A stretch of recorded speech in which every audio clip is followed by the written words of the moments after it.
šioje klasėje yra draudžiami papildomos galios įrenginiai. Tai yra turbo kompresoriai arba NOS. Ir netrukus turėtumėme išvysti kovą dėl trečiosios vietos. Taip, šiame važiavime dėl trečiosios vietos dalyvauja 105 numeris Paulius Petkus. Jis startuos iš kairės pusės, Honda Civic. Ir šiek tiek naujesnis Civicas, dešinėje pusėje 103 numeris Gediminas Kemeras.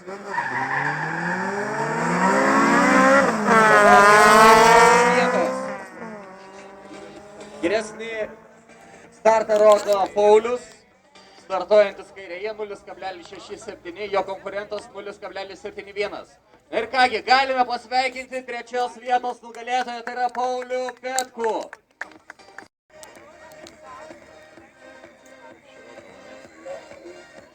Na dabar A klasės finalų finalas, superfinalas, galima pavadinti taip.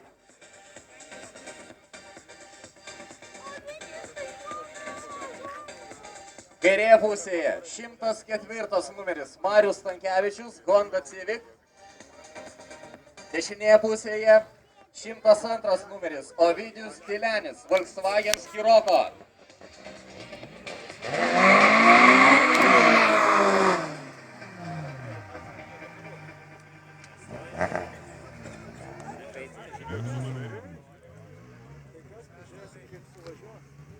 Į trasą ruošiasi išvažiuoti B klasės sportininkai. B klasės sportininkai ruošiasi važiuoti į trasą.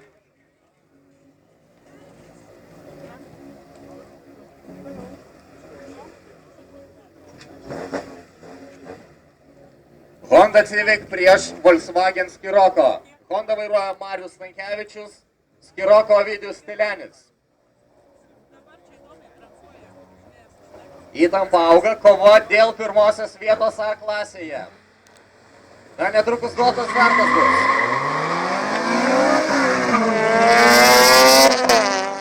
Geresnį startą rodo Honda Civic 0,66.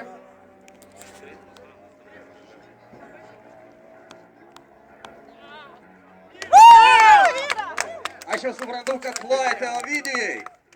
Dar kartelį šiemet, kadangi ir antrajame etape jis užima pirmąją vietą A klasėje.